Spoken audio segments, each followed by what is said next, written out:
There's two basic ways that I work with my girl Brenda.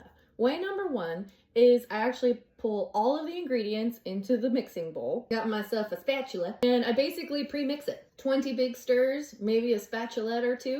Method number two is to just take the entire bowl with all the things and stuff, not pre-mixed, and get to mix it. These types of attachments are meant to whip air into whatever you're making if you set them to a higher setting. But we don't necessarily want that for bread. We just want everything to get included. Get to hooking. Lock this into place, and then I like to start mine on the lowest setting. This is about 10 seconds in. This is about a minute in, and the dough already looks like this. While I'm here, I'll scrape down the sides to make sure that as much as possible is down at the bottom of the bowl rather than on the sides. And this is her after 2 minutes. Now I'm gonna add some flour because I think my dough is too wet, so I'm gonna sprinkle it in. This is her after 3 minutes.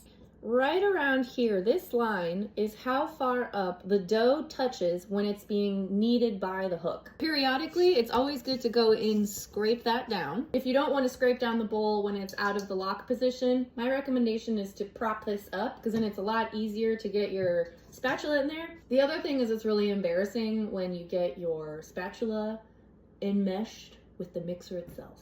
Do not recommend. I'm adding about 2 tablespoons of flour at a time, just my dough. I'm gonna turn it back on to 1. Personally, I prefer to work on a lower setting because it helps me catch things earlier in the process. What do you do if your dough is doing this?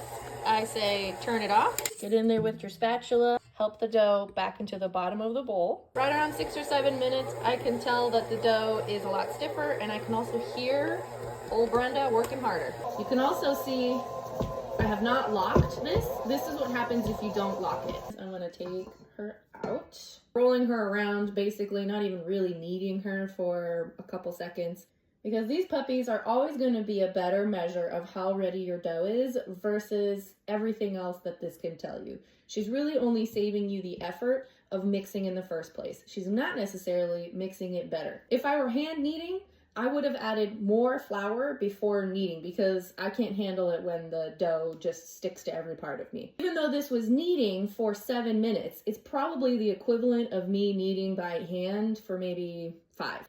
So that's just something to keep in mind. It's easier to kind of skip some of the difficult parts when you're using a mixer because you don't have to physically touch it and get annoyed with it. So after your ingredients are combined, so maybe that's 20 stirs or less than a minute with the dough hook, you can use the rule of thumb that for every 10 minutes of kneading advised by a recipe, you can do maybe 5 to 7 with the mixer.